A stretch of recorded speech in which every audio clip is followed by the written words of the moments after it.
So this is a continuation of the day when we went to the mausoleum in the morning.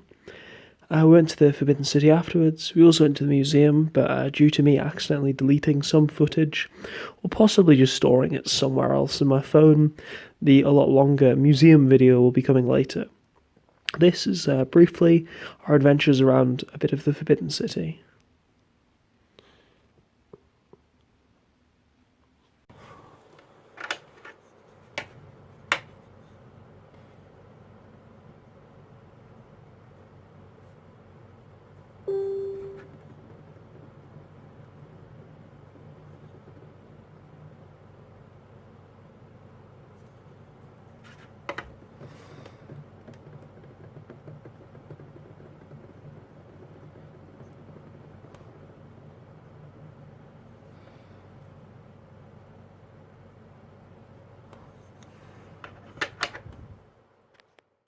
So, the day we arrived at the Forbidden City, which is the building you're seeing currently, which overlooks Tiananmen Square,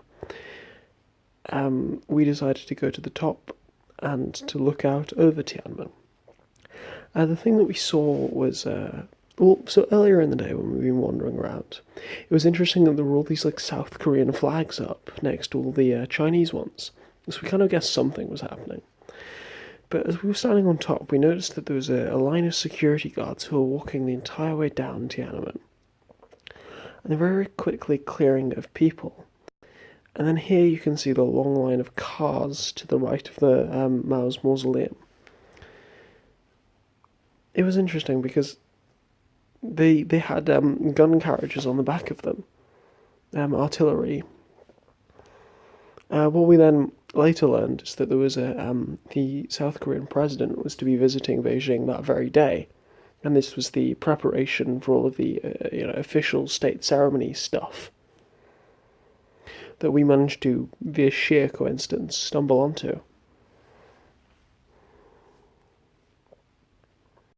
We waited around on the top for about, maybe half an hour, just admiring the view and admiring all of this take place. We then decided to move on to the next spot because we had no idea when the actual ceremony was taking place. We thought it best not to wait an indeterminately long amount of time, but rather, once we'd watched all of the artillery be set up, we moved on to the next place.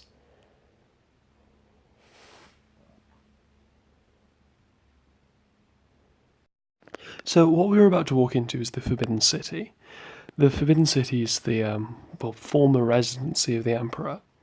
This is where they would live, this is where they would conduct all of their affairs.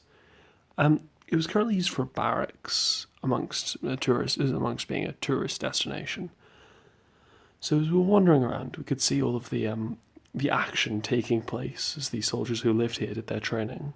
It was impressive to watch, and definitely set up so that tourists could do so. Oh, it was also interesting to see the, basketball nets.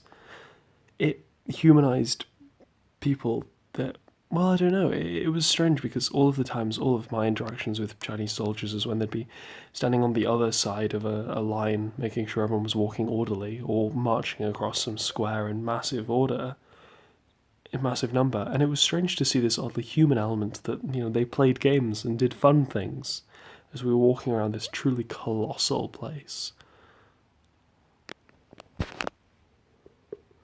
So we managed to miss Forbidden City being open. So the guy, it shouldn't have closed for another hour and a half. I'm gonna put the reason it's closed down to the fact that there's some sort of state visit, rather than my own messing up the timing. Now we're going to this park, which is just north of the Forbidden City. I recommend to be my language school teacher, simply because the view is a beautiful vantage point over over the Forbidden City. So that's where we're off to now.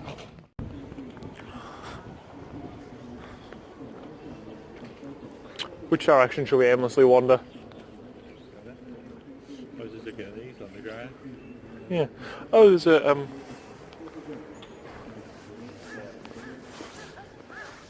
brief introduction. And then, after walking up far, far too many steps, we got to the top. So an interesting thing about most Chinese touristy destinations is that there are always these weird, tacky shops set up. Here's an example of one whereby you can have your picture taken in full ceremonial garb. You find these everywhere, full of knickknacks, full of just crap, basically. The sort of thing that Mum would never let me buy, as she would almost definitely tell me it would clutter up my room. You found these everywhere on big tourist destinations. Like this is the beautiful site, literally 10 seconds away, and people are having their photos taken next to some like plastic masquerading as gold. It was certainly interesting what people chose to fixate on. And the Forbidden City, well, certainly what I chose to fixate on. It was beautiful from this height.